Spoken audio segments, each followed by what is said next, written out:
reserves. Gentleman is recognized. The gentleman from Missouri. Thank you, Mr. Speaker.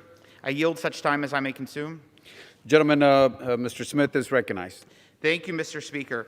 This week, the President has been traveling across the country, telling Americans how appreciative they should be that Washington Democrats are spending or have spent $1.9 trillion in borrowed dollars.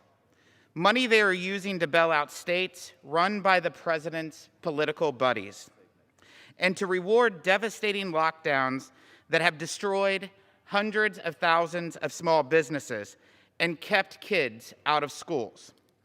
Billions on policies that will reduce private sector employment in this country. Billions on foreign aid. And out of all the money, less than 9% goes towards healthcare spending to crush the virus and to put vaccinations in people's arms.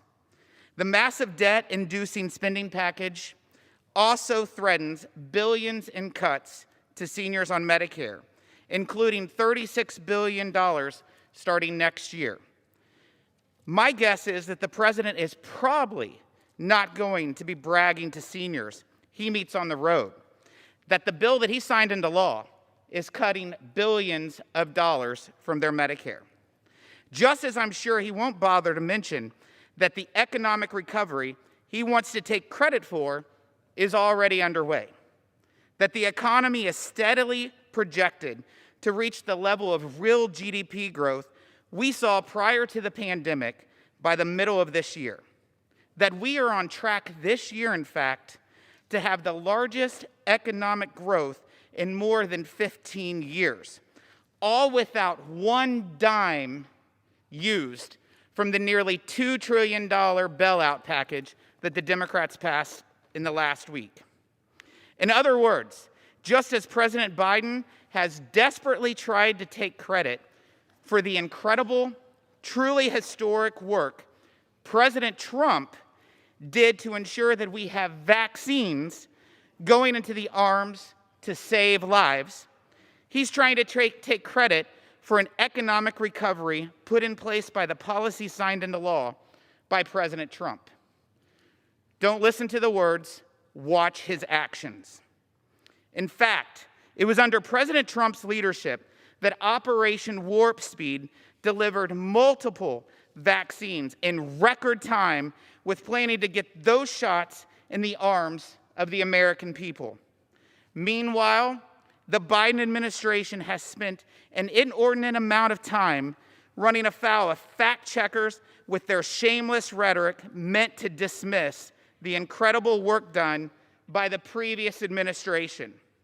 Nevertheless, we are here today because Democrats want to fix one of the many problems caused by President Biden and the House Democrats in the $1.9 trillion bailout. Those cuts to Medicare.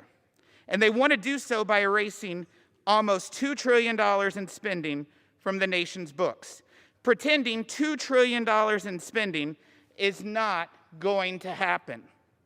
That, of course, serves two purposes for our Democrat colleagues. First, it avoids the immediate cuts which they caused and they chose to happen. And second, it gives them a clean slate on which they are reportedly already planning to add trillions more in spending in the months to come. Given all of this, I would ask my colleagues to move forward with a much better approach, one that stops their Medicare cuts and does so in a more responsible way. Let's work together to protect seniors and cut waste from their bailout bill. The American people clearly want this to happen. Stopping billions in benefits and payments to prisoners and illegal immigrants. Billions in payments to prisoners and illegal immigrants. Stopping funds they recklessly jammed into the bailout for the National Endowment of the Arts, the National Endowment for the Humanities. Stopping special handouts to federal employees. Rescinding billions in bailouts that go to state governments who do not need it, and reward their continued lockdowns. Put people before politics. Put people before politics. Put seniors ahead of the Democrats' special interest and their political class. This is the responsible way to address the Medicare cuts caused by my Democrat colleagues. It is a far better approach than to simply pretend $1.9 trillion in spending is not happening. It is a far more honest approach given the fact that the president is traveling the country bragging about the same nearly $2 trillion in spending. $1.9 trillion, such a big number, Mr. Speaker. It's hard to put in proper perspective. But this year, when the American people pay their federal income taxes, every single penny of their hard-earned money the IRS collects will total less than the cost of this $1.9 trillion bailout to their friends, donors, and political allies. Let's do the responsible thing. Protect seniors by rolling back some of the most wasteful and wrong policies embedded in the Democrats' bailout bill. Thank you, Mr. Speaker. Gentleman reserves, gentleman from